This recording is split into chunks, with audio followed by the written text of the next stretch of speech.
नमस्कार दोस्तों, स्वागत है आप सभी का देवास्था के अंदर।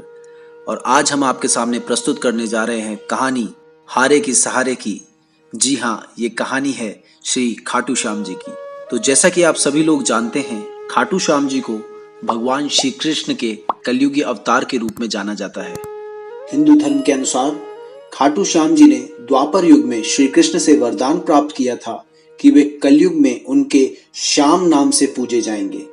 बाबा खाटू श्याम का संबंध महाभारत काल से माना जाता है। खाटू श्याम मंदिर की खास बात यह है कि इस मंदिर में भगवान श्री कृष्ण के साथ राधा की नहीं बल्कि भीम के पोते बर्बरिक की पूजा की जाती है, इसलिए इसे बर्बरिक मंदिर भी कहा जाता है। फागुन के महीने में एकादशी के दिन से अगले 5 दिनों तक खाटू श्याम में विशाल मेले का आयोजन किया जाता है। यह मेला राजस्थान में भरे जाने वाले सबसे बड़े मेलों में से एक माना जाता है।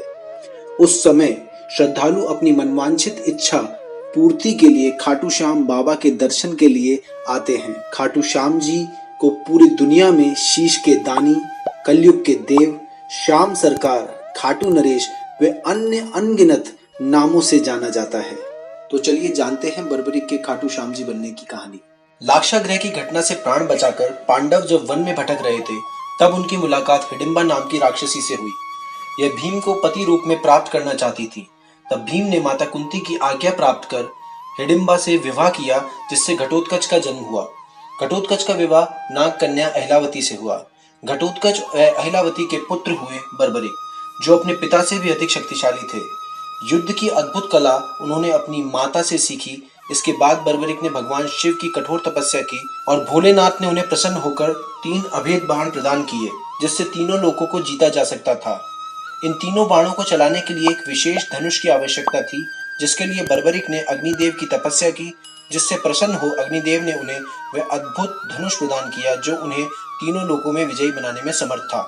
कुछ काल बीत जाने के बाद कुरुक्षेत्र मैदान में कौरवों और पांडवों के बीच युद्ध प्रारंभ हुआ, तो बर्बरिक ने भी युद्ध में सम्मिलित होने की इच्छा जागृत की।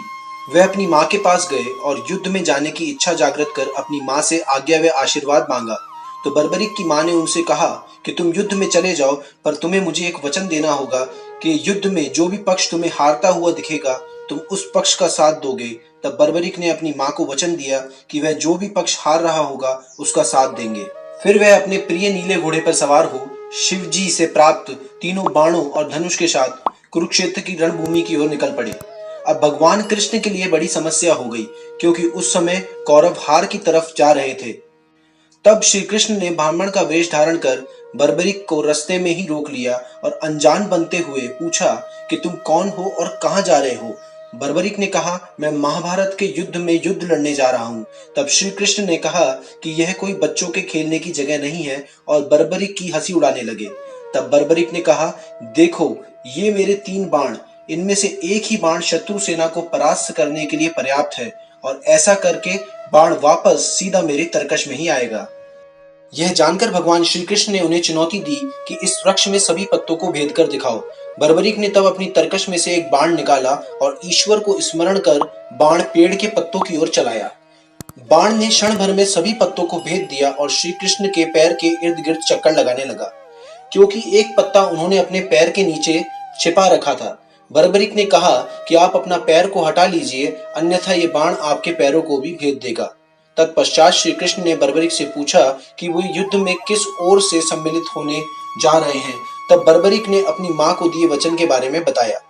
तब श्री कृष्ण समझ गए, यदि बर्बरिक युद्ध में पांडवों की ओर से शामिल हुए और कौरवों को हरा दिया, तो दूसरे ही पल वे हारे हुए कौरवों की तरफ से युद्ध कर पांडवों का विनाश कर देंगे। अतः ब्राह्मण रूपधारी श्री कृष्ण ने बर्बरिक से दान की इच्छा जताई, तो बर्बरिक ने उन्हें वचन दिया। ब्राह्मण ने उनके शीश का दान मांगा। यह सुन बर्बरिक समझ गए कि यह कोई साधारण ब्राह्मण नहीं, अतः ब्राह्मण से अपने वास्तविक रूप में आने की प्रार्थना की। श्री कृष्ण ने अपने वास्तविक रूप में आकर बताया कि मैंने सोचा कि यदि तुम युद्ध में भाग लेने लगोगे तो दोनों कुलों का पूर्णतः नाश हो जाएगा। तब बर्बरिक ने उनसे प्रार्थना की कि वे अंत तक युद्ध देखना चाहते हैं। श्री कृष्ण ने उनकी प्रार्थना स्वीकार कर ली। तब भगवान ने कहा कि तुम्हारी यह इच्छा पूरी होगी। तब बर्बरिक ने अपने शीश धड़ से काट कर दे दिया।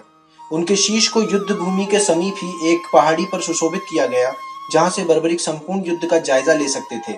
फागुन माह की द्वादशी को उन्होंने अपने शीश का दान दिया था।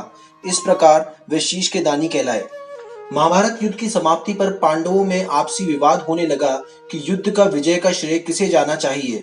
तब श्री कृष्ण ने उनसे कहा, बर्बरिक का शीश संपूर्ण युद्ध का साक्षी है।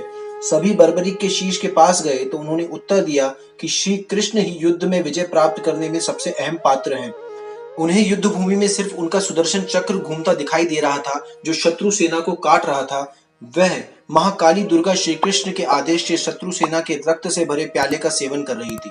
श्री कृष्ण वीर बर्बरिक के महान बलिदान से काफी प्रसन्न हुए और वरदान दिया कि वे कलयुग में श्याम नाम से जाने जाएंगे, क्योंकि उस युग में हारे हुए का साथ देने वाला ही श्याम नाम धारण करने में समर्थ है। तुमने अपना शीश मुझे दान दिया है, अतः तुम शीश के दानी के नाम से पूजे जाओगे। तुमने हारने वाले का साथ देने का वचन अपनी माँ को दिया है, इसलिए तुम हारे के सहारे बनोगे। जो भी मनुष्य कलयुग में तुम्हारी पूजा करेगा उसकी सभी मनोकामनाएं पूरी होंगी। इसी के साथ दोस्तों, यह थी कहानी श्री खाटू श्याम जी की। उम्मीद करता हूँ कि आपको यह कहानी पसंद आई होगी और हमारा उद्देश्य इस तरह की कई नई कहानियां आप तक लाने का है। आने वाले वीडियोस में हम आपके साथ शेयर करेंगे कि कैसे खाटू श्याम जी के मंदिर का निर्माण हुआ। तो यह जानने के लिए आप हमारे चैनल के साथ जुड़े रहें। धन्यवाद। अगर आपको यह वीडियो पसंद आया हो तो इसे लाइक करें, शेयर करें और सब्सक्राइब करें। धन्यवाद।